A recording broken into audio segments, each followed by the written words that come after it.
Hello বন্ধুরা, কেমন আছো? আশা করি প্রত্যেকে অনেক অনেক ভালো আছো। আজকে যে বিষয়টার উপরে ভিডিও নিয়ে আসছি সেটা হচ্ছে সিম্পল একটা ল্যান্ডস্কেপ। যে ল্যান্ডস্কেপগুলো আমরা প্রতিনিয়তই করে থাকি, তার সঙ্গে সঙ্গে আমরা প্রতিনিয়ত ভুলও করে থাকি। কি প্রতিনিয়ত তোমরা ভুল করছো আজকে সেই নিয়ে জানাবো এই ভিডিও। তাহলে চলো ভিডিওটা শুরু করি।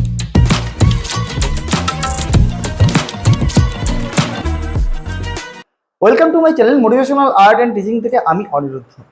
দেখো, আমরা প্রতিদিন এবং প্রতিনিয়ত যে ল্যান্ডস্কেপগুলোকে আমরা করে থাকি এবং যে ল্যান্ডস্কেপগুলোকে আমরা বেছে থাকি এগুলো করব বলে, সেই জায়গায় আমরা কোনো ভুল করছি না তো? কোথাও গিয়ে আমাদের কম্পোজিশনকে চুজ করতে ভুল হচ্ছে না তো? কোথাও গিয়ে আমরা কম্পোজিশনের কালারকে চুজ করতে ভুল হচ্ছে না তো? কোথাও গিয়ে আমরা যে কালারের থিওরি HSL এটাকে বুঝতে ভুল হচ্ছে না তো? তাই সমস্ত রকম ব্যাখ্যা নিয়ে থাকছে আজকের আমার এই ভিডিও। আশা করি তোমরা থাকছো আমার এই ভিডিওর সঙ্গে এবং আজ সম্পূর্ণভাবে জ্ঞান পেতে চলেছো যে কি করে ওয়াটার কালারে কম্পোজিশনকে ধরতে হয়, কম্পোজিশনকে ঠিক করতে হয় এবং সেই কম্পোজিশনগুলোকে কিভাবে HSL এই থিওরির মাধ্যমে সেই জিনিসগুলোকে আনতে হয়। তাহলে আমরা ল্যান্ডস্কেপ করব এবং একদম সহজ সাধারণভাবে আমরা কিন্তু ল্যান্ডস্কেপকে বুঝবো। ঠিক আছে, তাহলে চলো দেখা যাক।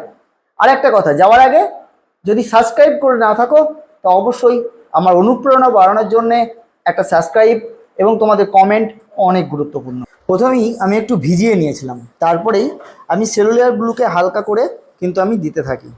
ওকে,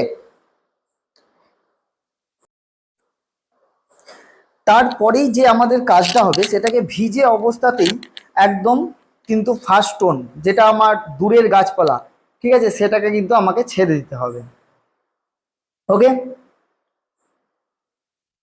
তা ওই দূরের গাছপালাটাকে ওই মুহূর্তেই আমাকে ছাড়তে হবে। তার জন্য আমাকে একটু ওই জায়গাটা দেখো। তোমরা প্রথম যে ভুলটা করো, প্রথম বিগিনার্সরা যে ভুলটা করে, যে কোনো কম্পোজিশনকে যখন ওয়াটার কালার করছো তখন তোমরা লাইট অ্যান্ড শ্যাডোকে ধরে ফার্স্ট টোনকে চাপাও না। এটা তোমাদের প্রথম 1 নম্বর ভুল। ঠিক আছে, তা আমি বলেছি আজকে তিনটে গুরুত্বপূর্ণ একটা ভুল আমি নিয়ে আলোচনা করবো। তো প্রথম গুরুত্বপূর্ণ ভুল যেটা হচ্ছে তোমাদের, যে কোনো ফার্স্টনকে চাপানোর সময়, কোনো ছবির ফার্স্টনকে চাপানোর সময় তার লাইট অ্যান্ড ডার্ক এই দুটোকে একসঙ্গে দেখো চাপাতে হবে। দেখো আমি কিভাবে চাপাচ্ছি। তারপরে ওই ডার্ক জায়গাগুলোতে ওই ভিজে অবস্থাতে আরেকবার তুমি ডার্ক টোন চাপিয়ে দাও। তোমরা এটার জন্য অপেক্ষা করো যে শুকানোর জন্য। কেন? যাতে রংটা দাঁড় গড়িয়ে না চলে আসে। হ্যাঁ, এটাও তোমাদের একটা কিন্তু ভুল যে রংটা গড়িয়ে চলে আসবে, এটা তোমরা ভেবে থাকো, কিন্তু সেই রংটাই যদি গাঢ়ত্ব, সেই রংটার যদি গাঢ়ত্ব বেশি থাকে, মানে রঙের যে আঠালো ভাবটা যদি বেশি থাকে, তাহলে কিন্তু আর ওই রংটা কিন্তু গড়িয়ে আসবে না, অল্প স্প্রেড করবে। আর এটাই ট্রান্সপারেন্সির মূল বক্তব্য। দেখো আমি ছবিটা দিয়ে রেখেছি, দিলাম, কিন্তু ওখানকার যে কালার আছে আর এখানকার যে কালার আছে সেই কালারে আমি আকাশ পাতাল তফাৎ, তাই তো? কারণ ওটা একদম একটা অন্ধকারের মধ্যে একটা কালারকে ওখানে ধরা আছে, ঠিক আছে, কিন্তু এখানে আমি অন্ধকারের কালারকে কিন্তু আমি ধরবো না। আমি কম্পোজিশনের মধ্যে কোন জিনিসটাকে হাইলাইট করতে চাইছি সেটা আগে দেখাতে হবে। আমি এখানে কম্পোজিশনের মধ্যে আমার কাছে আমি হাইলাইট দেখাতে চাইবো। আমি এই যে ঘরটা আছে, একটা মাটির ঘর, হ্যাঁ, আজকে এটাই আমার কাছে কম্পোজিশনের মেন ফোকাসেবল জায়গা। তো তোমাদেরকেও ঠিক এইভাবে জায়গাগুলোকে বাছতে হবে। কম্পোজিশন ধরলেই হবে না যে কম্পোজিশনের কোন জায়গাটা, কোন পার্টটাকে তুমি এক্সিস্ট করছো, মানে দেখাচ্ছ, তুমি প্রেজেন্ট করছো কোন জায়গাটাকে, সেটাকে খুব ভালো করে খেয়াল রাখতে হবে। এবং সেই কম্পোজিশনটার যে পার্টটা তুমি দেখাবে সেই পার্টটার কোনো রকম ডিস্টারবেন্স যেন না হয় দর্শকের দেখতে। তোমাকে এমন কিছু করে ওয়াটার কালারটা বার করতে হবে। তাহলে এখানে আমার দুই পাশে দেখছি আমার গাছ আছে, কোনো গাছ আছে ঘরের সামনে, কোনো গাছ আছে ঘরের পেছনে, বাস। এটা একটা কিন্তু বেশ, মানে কি বলবো, একটা ভালো একটা কম্পোজিশন। কিন্তু এই কম্পোজিশনটাকে যদি আমি সাধারণ করে দিই আরো, তাহলে দেখো কতটা ভালো হয়। কারণ আমি বলেছি যে সাধারণভাবে সহজভাবে বুঝবো জিনিসটাকে। তা আমি যখনই না আমার ঘরের প্রায়োরিটিটাকে যখনই আমি বেশি দেখালাম, তখন কিন্তু ঘরের মধ্যে এমন কিছু কালারকে আমি ইনক্লুড করে দিলাম যে কালারটা, যে লাইটটা ওই গাছ এবং পেছনের গাছ এবং সামনের গাছের থেকে উজ্জ্বলতর। তা এইখানেই আসছে HSL এর থিওরি। আমরা এইচ মানে কি পড়েছি? হিউ, তাই তো, কোনো রঙের পার্টিকুলার শেড, তাই পড়েছি তো আমরা। যদি পড়ে থাকো, আমার যদি তোমার ক্লাস যদি করে থাকো, তাহলে তোমরা কমেন্ট বক্সে কিন্তু অবশ্যই জানাবে। হিউ, হিউ মানে হচ্ছে কোনো পার্টিকুলার কালারের শেড। ওকে, তারপরে যে এস, এস হচ্ছে কি? স্যাচুরেশন, মানে হচ্ছে ইন্টেন্সিটি, কোনো কালারের ইন্টেন্সিটিকে বোঝায়, তাই তো।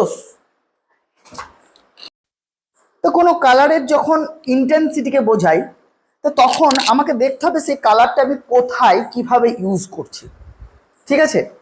আর যখনই হিউ, হিউ কালারগুলো যখনই থাকবে, তখনই তাকে সেই কালারগুলোকে ব্যালেন্স করে তোমাকে কিন্তু কি করতে হবে? ইউজ করতে হবে। কারণ ওই প্রত্যেকটা হিউ কালার যেখানেই লেখা থাকবে, সেখানেই হচ্ছে তোমার যে, সেখানে আমি কিন্তু ওই হিউ কালারটাকে সঙ্গে সঙ্গে ডাইরেক্ট আমি ব্যবহার করতে পারবো না। যেমন ধরো গ্যামবক হিউ লেখা থাকে, ঠিক আছে, ভার্ডিয়ান হিউ লেখা থাকে। এবার আমি গ্যামবক হিউকে যদি আমি কোনো একটা জায়গায় যদি আমি একদম কড়াভাবে দিয়ে দিই, মানে ডাইরেক্ট দিয়ে দিই, ভাবতে পারছো সেই কালারটার ইন্টেন্সিটি কেমন? তাহলে তার কালারটার সেই ইন্টেন্সিটিটাকে আমার আদৌ ওখানে কি লাগছে তার উপর নির্ভর করছে তুমি সেই হিউ প্রকৃতির কালারকে দেবে কি দেবে না। এবং যদি তোমাকে হিউ কালারকে ইউজ করতে হয়, যদি তোমাকে ভার্ডিয়ান হিউ, রোজ মেটার হিউ, গ্যামবক হিউ, হ্যাঁ গ্যামবক হিউকে তো প্রতিনিয়ত তোমরা করো, প্রতিনিয়ত তোমরা গ্যামবক হিউকে প্র্যাকটিস করো, ওয়াটার কালারে তোমরা দাও, কিন্তু সেই গ্যামবক হিউকে তোমরা ডাইরেক্ট কখনো কখনো ওয়াটার কালারে কিন্তু দিয়ে থাকো। তার জন্য কিন্তু ছবিটা কি হয়, কম্পোজিশনটা একটা অন্যত্র চলে যায়, অন্যরকম একটা কম্পোজিশন লাগে। যেহেতু আমি কি বলেছি যে হিউ, এই হিউ কালারটাকে পার্টিকুলার কোনো একটা কালারের শেডকে বোঝানো হয়, ঠিক আছে। তাহলে এই পার্টিকুলার কোনো একটা কালারের শেডকে যখনই বোঝানো হবে, তখনই তার ইন্টেন্সিটি হাই হবে। আর এই ইন্টেন্সিটিকে যদি হাই হয়, তাহলে তাহলে এখানে কি বোঝাচ্ছে? সেই কালারের পিওরিটিকে বোঝাচ্ছে। তাহলে তাহলে যখনই আমার কোনো কালারের ইন্টেন্সিটিকে বোঝানো যায়, কোনো কালারের পিওরিটিকে যখনই আমি বোঝাবো এবং বোঝাতে পারানো যায়, তখন কি করতে হবে? আমাকে লুমিনাসকে জানতে হবে। কি লুমিনাস? হচ্ছে যে যে কোনো কালারের ব্রাইটনেসকে কমানো এবং বাড়ানো যায়। তাহলে তোমার ক্ষেত্রে কি হলো, আমার যে এই হিউ, এই যে স্যাচুরেশন, এই সব কিছুকে ম্যানেজ করার জন্য লুমিনাসের প্রয়োজন। এবার এই লুমিনাস জিনিসটাকে, এই কালারটাকে, মানে এই যে লুমিনাস কথার অর্থ হচ্ছে মানে যে কোনো কালারের ব্রাইটনেসকে হালকা করে এবং ডার্ক করে। তাহলে আমি যদি এখন গ্যামবক হিউকে আমি যদি এখন ইউজ করি, তাহলে আমার এই কালারটাকে হাই করতে, হালকা করতে হবে এবং ডার্ক করতে হবে। তাহলে ডার্কের ক্ষেত্রে কোন কোন কালারগুলো যেতে পারে এবং হালকার ক্ষেত্রে সেখানে কিভাবে রংটাকে ইউজ করতে হতে পারে, সেটা নিয়ে, সেটা একটা জিনিস গুরুত্বপূর্ণ ওয়াটার কালারে জানার জন্য। দেখো তুমি গ্যামবক হিউটাকে যদি একটু পার্মানেন্ট অরেঞ্জের সঙ্গে যদি তুমি মিক্স করে দাও, তাহলে কিন্তু সেই গ্যামবক হিউয়ের যে ইন্টেন্সিটিটা, সেটা কিন্তু একটু একটু হলেও কমবে। কিন্তু গ্যামবকের যে ব্যাপারটা, সেটা কিন্তু থাকবে। দেখবে আমি একটা জায়গায় দেখো মাঝখানে একটু সবুজ সবুজ ভাব লাগছে, কিন্তু ওটা কিন্তু আমি গ্যামবকের সঙ্গে জাস্ট একটু পার্মানেন্ট গ্রিনকে আমি মিশিয়ে দিয়েছিলাম, জাস্ট জন্য কিন্তু ওর যে জিনিসটা সেটা কিন্তু একদম একটা সবুজ সবুজ একটা ভাব নিয়ে। তাহলে এখন কি হলো, ওর তীক্ষ্ণতাটাকে কমানো হলো। কেন কমানো হলো? কারণ এই যে চাল আছে, এই যে ঘরের যে চাল আছে, এই চালের তীক্ষ্ণতাটাকে আমি বজায় রাখবো, তার জন্য আমাকে আদার্স যে তীক্ষ্ণতা, আদার্স যে ইন্টেন্সিটিটা আমাকে কমাতে হবে। তাই তা এই ব্যাপারগুলো তোমাদেরকে খুব মাথায় রাখতে হবে। আমি আজকে বলেছিলাম যে খুব সাধারণ একটা ওয়াটার কালার নিয়ে আমি আজকে আলোচনা করব, এবং সেই ওয়াটার কালারে তোমরা কম্পোজিশন দেখো, এই কম্পোজিশনটা তুমি কিভাবে ধরবে। দেখো গাছে, সামনে গাছ পেছনে গাছ, হ্যাঁ, তারপরে তোমার মাঝখানে হচ্ছে কি না বাড়ি। তাহলে এই মাঝখানে যদি বাড়ি হয় আর সামনে যদি গাছ হয়, আগে তুমি ছবিতে দেখলে তাহলে কতটা অন্ধকারময় লাগছে। তাহলে আমাকে ওই হাইলাইট অন্ধকার থেকে আমাকে যে একটু হাইলাইট জিনিসটা নিয়ে আসতে হবে, কারণ ওটা হচ্ছে ক্যামেরা। আর আমি প্রত্যেকবারের মতো এবারেও বলবো যে আমাদের চোখ আর আমাদের ক্যামেরায় দেখার মধ্যে আকাশ পাতাল তফাৎ থাকে। কারণ আমাদের চোখ 576 মেগাপিক্সেল কাউন্ট হয়। আমাদের চোখের যে লেন্স, একটা ব্যক্তির চোখের যে লেন্স সেটা 576 মেগাপিক্সেল কাউন্ট হয়, যেটা তোমার ক্যামেরা যেতে পারে না, ওই অবধি ক্যামেরা দেখতে পারে না। তাহলে তো সেই ক্যামেরাটা অন্ধকারটিকেই দেখাবে। তুমি যত ভালো এই ক্যামেরা নিয়ে এসো, হ্যাঁ, ঝাঁ চকচকে একটা ছবি তোমাকে তুলে আনবে, সেখানে হাই কন্ট্রাস্ট থাকবে, সেখানে তোমার ব্যালেন্স একটা, তাদের একটা ডিজিটালি একটা ব্যালেন্স থাকবে, কিন্তু সেই ব্যালেন্সটা তোমাকে করতে হবে তোমার চোখে।